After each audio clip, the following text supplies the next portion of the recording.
Welcome to TFI Global, the antidote to mass delusion. In 2024, the US National Defense Authorization Act aimed beefing up troop members, but surprise, it went the other way. Instead of bulking up, the military went on a crash diet, hitting its smallest size since pre-World War II. And guess what? It's not just small, it's spread thinner than butter on toast worldwide.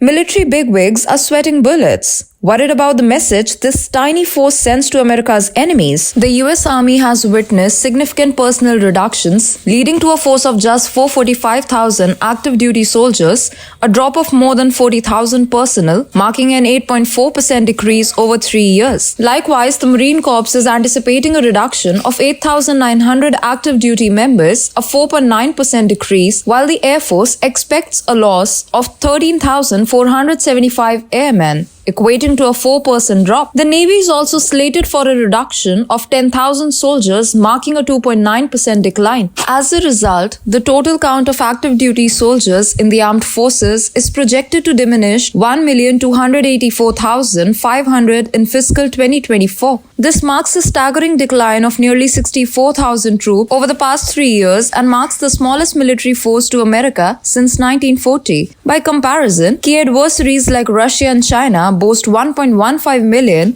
and 2.35 million active duty troops, respectively. A sudden and steep decline in troop numbers poses significant hurdles for any nation, particularly for those with grand ambitions of empire building. Surprisingly, the issue with recruitment doesn't stem from inadequate funds. The recent defense policy bill, passing with resounding numbers, allocates a staggering $886 billion for defense program, featuring a substantial 5.2% salary increase for service members, marking the most substantial raise in 2 decades. Even with increased funding promised, the outlook for recruiting appears so dire that politicians and military officials have suggested that allowing illegal immigrants, many of whom are rumored to contain terrorist and gang members, could be a temporary fix for the issue. Do you know what the recruiting numbers are at the Army, Navy, and the Air Force? Asked Democratic Senator Dick Durbin last month. They can't find enough people to join our military forces, and there are those who are undocumented who want the chance to serve and risk their lives for this country. Should we give them a chance? I think we should. Conveniently, the democratic solution to the issue misses the obvious. What happened to the US recruiting pool in the first place? Why, in comparison to other periods, have so many young men and women chosen to reject the life of a professional soldier? Does this have anything to do with the fact that public trust in the US military has reached a 20-year low? Have young men and women come to understand that the US military's ultimate purpose is to use its imperialistic attitude to rule the entire world rather than defend the homeland against potential attackers? Then there are concerns regarding the physical and mental well-being of America's youth, given the startlingly high rates of drug abuse, obesity, and mental illness among them. These issues are a sign that the social fabric of the country is breaking down as a whole.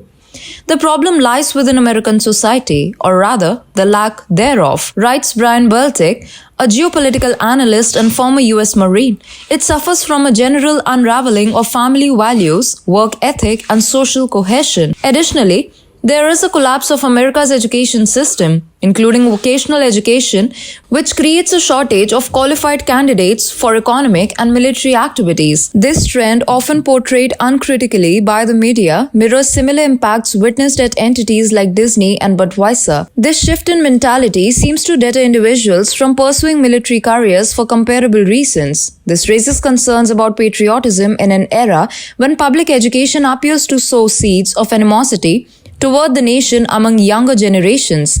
Can these youths be relied upon to forsake their comfortable, passive lifestyles to defend their homeland?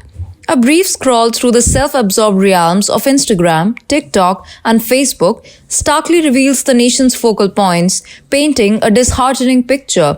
Considering these facets, a significant revamp of Washington's foreign policy becomes crucial for enhancing the safety of both the United States and the global arena. A strategic shift towards a more defensive stance could significantly reduce global tensions by repatriating some troops and redirecting resources to vital national revitalization endeavors. This recalibration could foster a necessary isolationist foreign policy, curbing the impulse for military ventures precisely as global conflicts, potentially involving formidable opponents like Russia or China, loom on the horizon. However, the prevailing trajectory leans toward perpetuating militaristic imperialism, echoing historical declines witnessed in past empires. Without fundamental changes, history might regrettably repeat itself.